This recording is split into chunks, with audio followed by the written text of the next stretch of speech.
Waalaikumsalam warahmatullahi wabarakatuh. Selamat malam Bapak Haji Faisal. Selamat malam.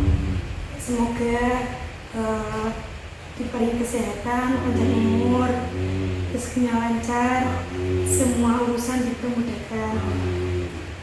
Ya, di sini Bapak, saya mau wawancara tentang tradisi nyadran atau manganan di desa Pujangan.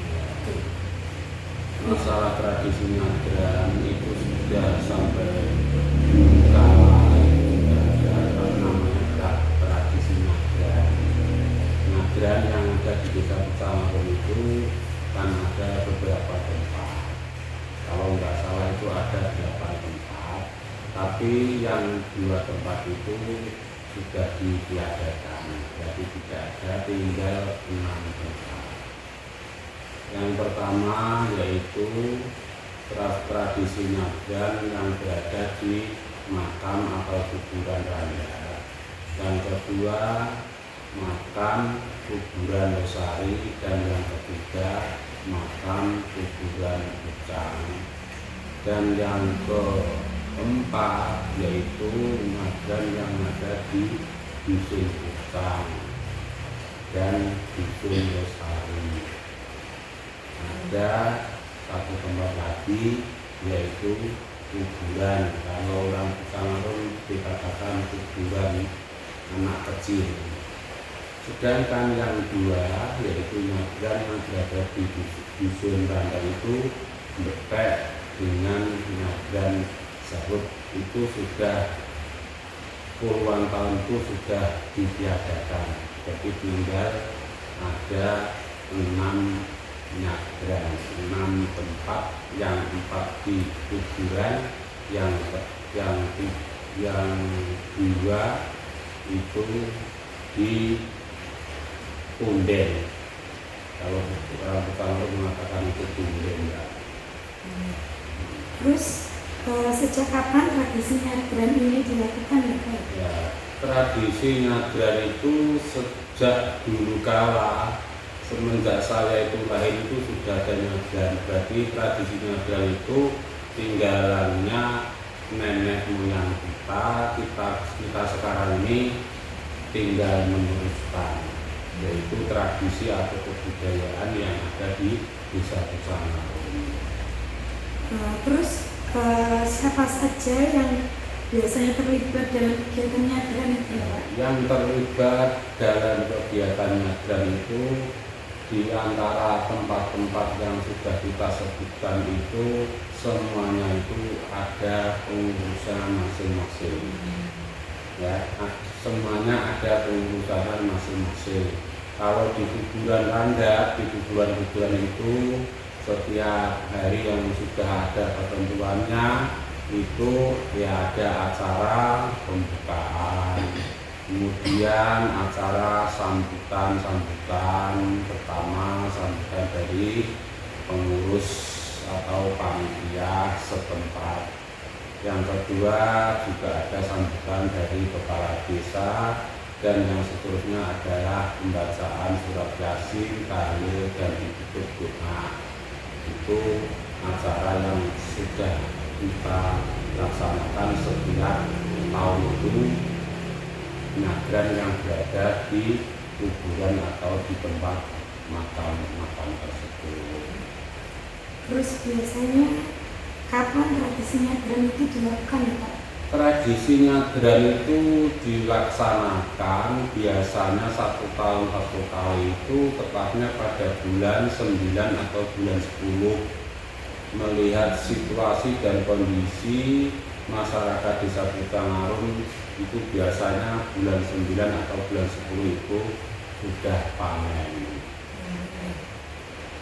Terus menurut Bapak nilai sosial apa yang bisa diambil dari kegiatan tersebut? Ya, nilai sosial yang diambil dari kegiatan tersebut yaitu untuk melatih masyarakat supaya masyarakat itu belajar untuk berinfak, karena di setiap nyadran atau yang nyadran yang berada di kuburan itu biasanya itu di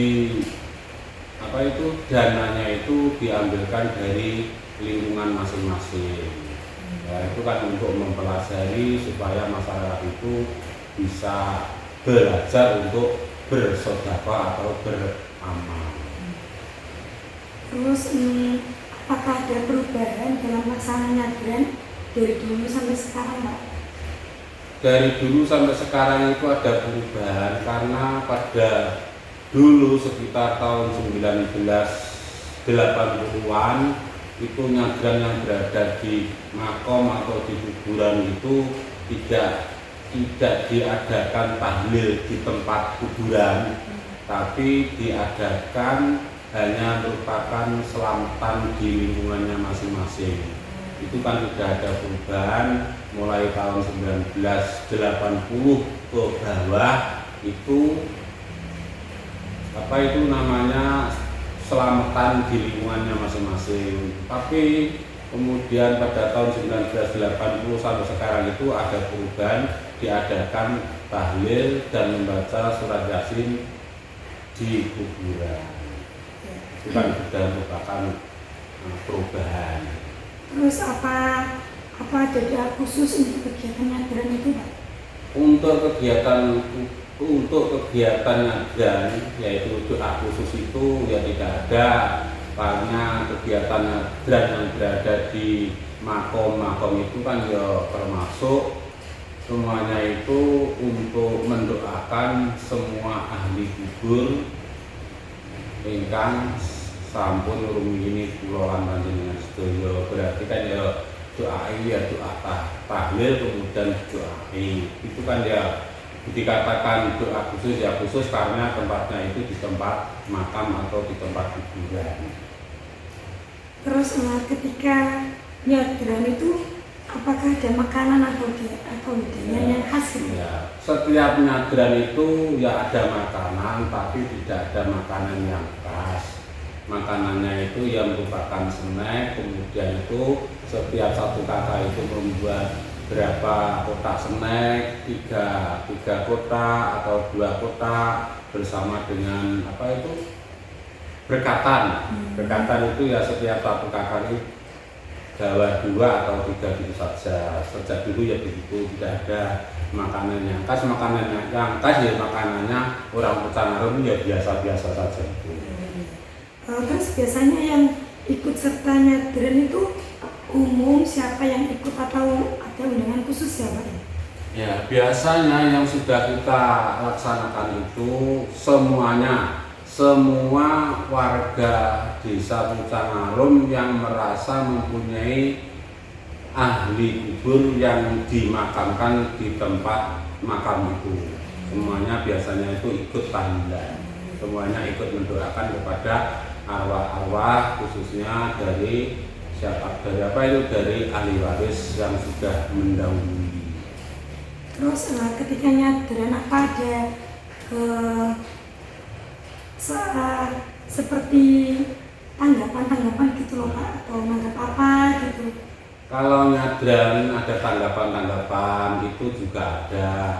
Itu nyadran yang berada di punden. Kalau orang Pucang itu dikatakan punden seperti kerapia, seperti randu alas. Ya entah gimana, dari dulu namanya itu sudah kerapia, namanya itu sudah randu alas. Itu 2 tempat itu sampai sekarang itu ditempati sindir apa jenenge ini? Oh, itu apa? Sindir itu apa jenenge? Gong. Jadi ada 2 tempat nyadran yang di desa, ada yang di desa Pucang itu, yaitu tempat randu alas yang bertempat di Dusun Losari, dan kerapia itu berada di Dusun Pucang. Itu setiap tahunnya itu ada gonggongan, gonggongan apa jenenge? Sindir. Gitu kalau anggap sindir gitu juga rame, Pak, di sini. Nah, kalau di desa kita ini ya rame karena di desa dusun Pucang dan Losari itu kan ya orang-orangnya itu ada mempunyai bakat sindiran, gonggongan, jadi ya rame. Di samping itu kan bukan dari orang Pucang saja penggemarnya, termasuk dari tetangga desa itu juga senang atau gemar untuk melihat gonggongan. Ya, saya kira cukup sampai di sini Bapak. Terima kasih atas waktunya Ya. dan mohon maaf sudah mengganggu waktu istirahat jenengan. Ya, apa-apa. Ya. Ya, apa-apa. Di sini saya wawancara untuk memenuhi tugas kuliah Bapak. Oh ya, terima kasih. Ya, sekian dari kami. Assalamualaikum warahmatullahi wabarakatuh.